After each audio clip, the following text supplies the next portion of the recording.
Next we will going to the deriving the centroid of the semicircle. So you can see that. So this is a detailed derivation.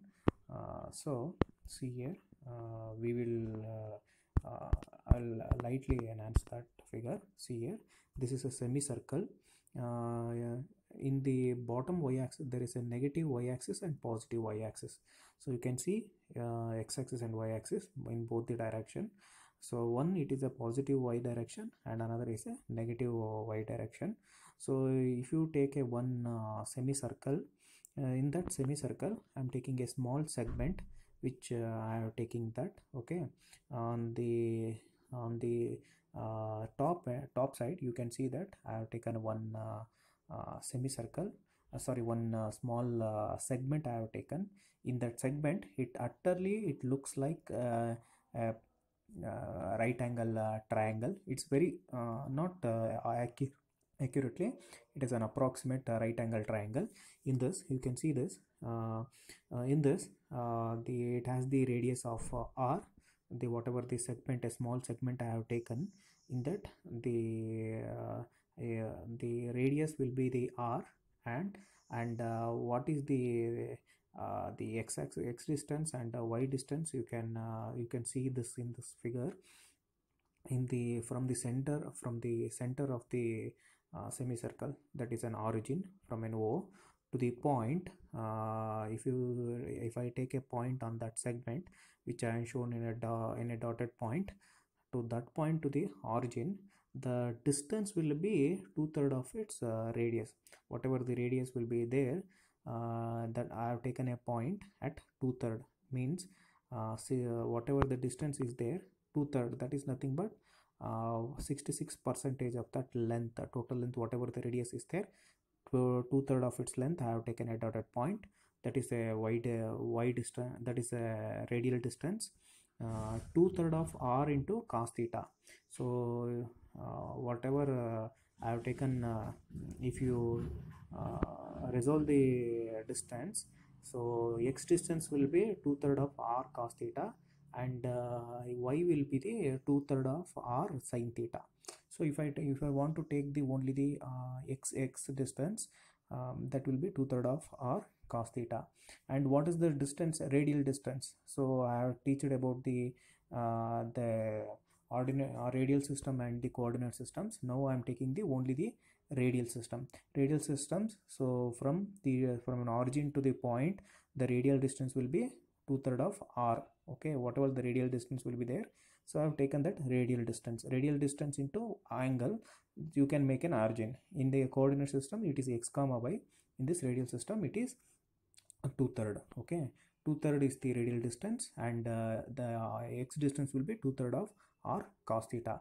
If it is a y axis, it is a 2/3 of r sin theta. So that is the distance, that is, see, r d theta, that is the height of the right angle triangle. Whatever it is there, the segment I have shown, that small piece I have taken, strip I have taken now, that strip height is r d theta, and the x distance is 2/3 of r cos theta. So this is most important. You can see the half of the in the semicircle, the half of the height will be the radius distance. If you take from top to bottom, it is the what is that, it is the full 2 times of r, that is nothing but diameter of the circle. This is a semicircle. In this semicircle you have to find out the centroid. So where the centroid will be existing, that is what you have to determine. So this is what you have to do it initially. You have to take a strip in that in a semicircle, a small strip. So you have to locate the 2/3 of the radial distance, and the whatever the segment part height is the r d theta, which I shown in the arrow mark at the outer of the semicircle, and the x distance will be 2/3 of r cos theta. So this is what you have to do it. Now first, initially what you have to do is you have to find out the area of the semicircle. So let me see how to do it. See here. So if you take an element, if you take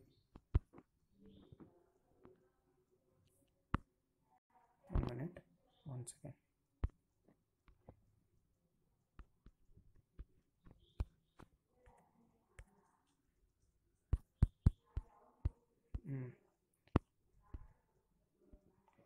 See here, if you take a small element in this area, dA is the smallest elemental area, which I have taken the smallest element area. In that, we know that area of a approximately whatever the section is there, that is approximately it looks like a right angle triangle. So that's why area is equal to half into base into height.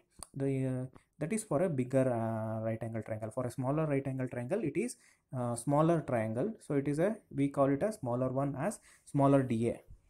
So what we call it in differentiation, so like that, dA, smaller dA it is called. So half into base into height. What is the base here? You can see here very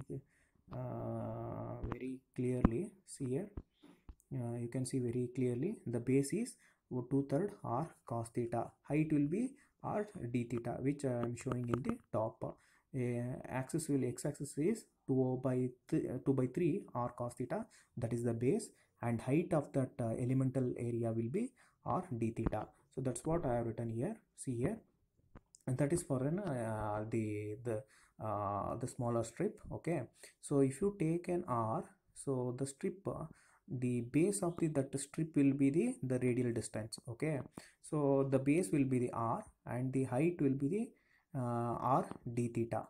Okay, so that's what here I have written here. Half the base will be the base of that elemental area will be the radial distance. So that's why I have taken r. The hand height will be the, this here, whatever the arc, it utterly it looks like an arc. Okay, whatever the segment it is look like a, that arc rounded part is there now at another end, that is the height. You should not take it as a curve, that we use approximately it looks like a right angle triangle. So that's why height will be r d theta. So dA is equal to half r into r d theta. R is the base and r d theta is the height. So r into r, it will become r square. So dA is equal to half r square into d theta. If you integrate both the side, bigger dA will become a, integrating from half r square into d theta. So you in the semicircle, the limiting value is, see, from an origin O to top side it is half. So if you take an x-axis from that, so it is the maximum is the half, that is pi by 2, 90 degree is the half. If you come to the below, it is minus 90. So positive 90 to the negative 90 is the limit. So that's why I used minus pi by 2 to plus pi by 2. So half r square into d theta you have to integrate. If you integrate, half r square both are constant, remove that outside. If you d theta you integrate, you will get theta. So limiting value, upper limiting value, lower limiting value, substitute that value, pi by 2 minus pi by 2, you substitute it, you will get plus pi by 2, minus of minus it will become plus. So plus pi by 2 plus pi by 2, that is like pi, if you remove outside, half plus half it will become 1. So that's why it will become pi by pi r square divided by 2. So area of a semicircle is equal to pi r square divided by 2. So this initial step you have to do it. Okay, you draw a figure and find out the initial area. Each whatever the semicircle or quadrant whatever we gives, you have to find out the centroid. So in examination they will ask the probability they are asking the derivation of finding the centroid of the triangle or semicircle or quadrant or the rectangle. There is a chances of asking 4, you be prepared on this. Okay, so this is how you have find out the area. Next you have to find out the centroid. How to find out centroid, I will tell you. Centroid, how to find it means, it's very simple by using the definition. So centroid, if you find out x bar or y bar, x bar is the x distance from the centroid and y bar is the y distance from the centroid.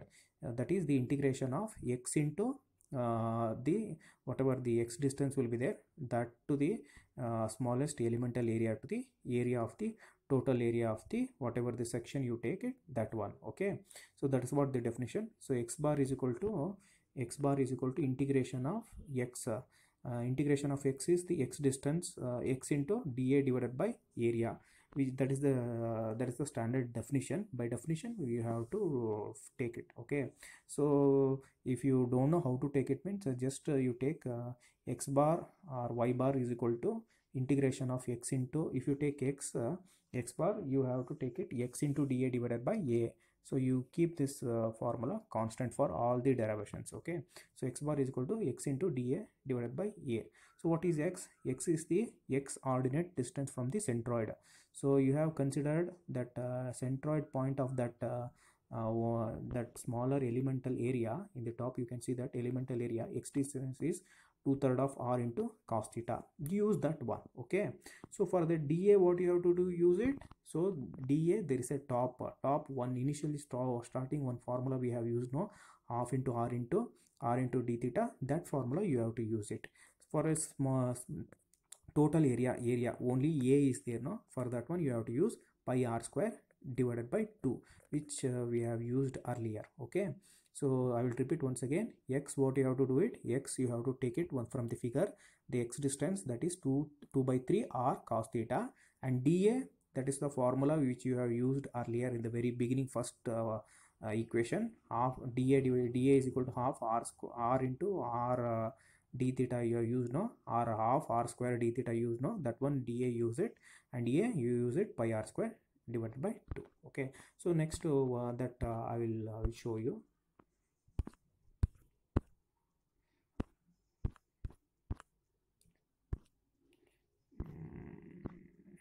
See here, very easily I will show here. The whatever the which I shown here, the x value which I am showing in the arrow, in the orange color arrow mark which is on the top, you can see that is 2/3 r cos theta is there, no, that is the value of x. You have to write it, that one.